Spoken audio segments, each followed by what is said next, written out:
Aux honneurs!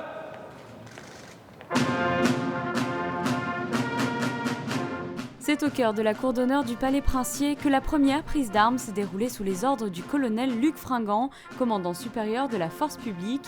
Les honneurs militaires ont été rendus au souverain et à son étendard.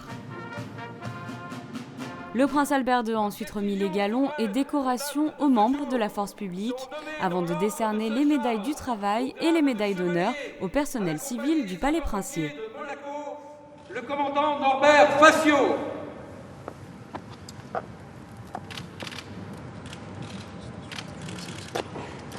À la compagnie des carabiniers du Prince, le capitaine Gilles Convertini.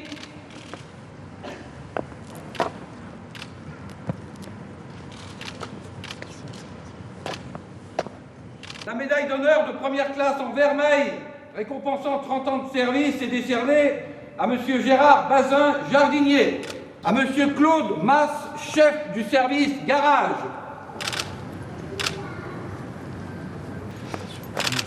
à M. Christian Garcia, chef cuisinier.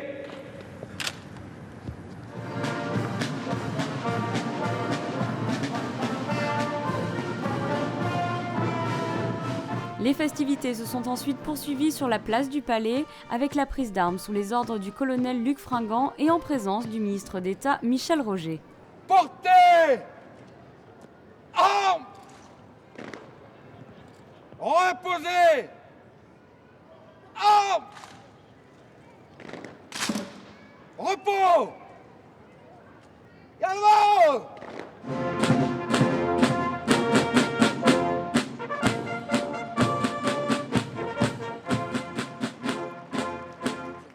Le ministre d'État a décoré des représentants de la force publique, dont 2 membres ayant fait preuve de bravoure pour le sauvetage de nageurs au large de la plage des pêcheurs. L'orchestre des carabiniers du Prince a proposé par la suite un intermède musical, en commençant par un show de percussion tambour battant, joué pour la première fois à cette occasion, suivi de 2 pièces du répertoire américain des années 70, The Avengers et Brass Machine.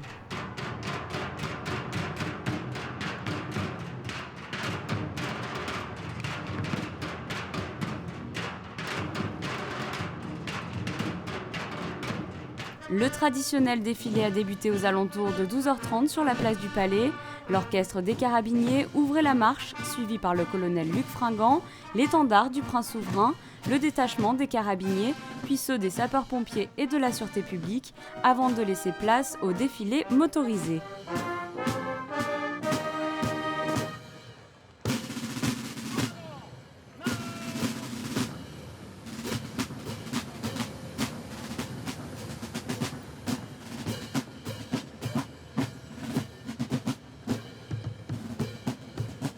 Cette année, un détachement exceptionnel du 1er régiment étranger de la Légion étrangère, ainsi que 56 musiciens, ont été conviés au défilé.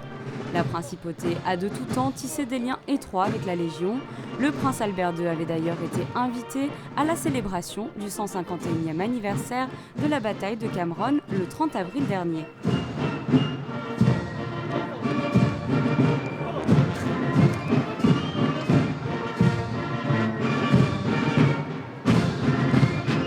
Pour clôturer ces célébrations, leurs Altesses Sérénissimes, le prince Albert II et la princesse Charlène ont été ovationnés par les Monégasques, venus en nombre en ce jour de fête nationale. Oh, la princesse Charlène, hip hip hip! Voilà!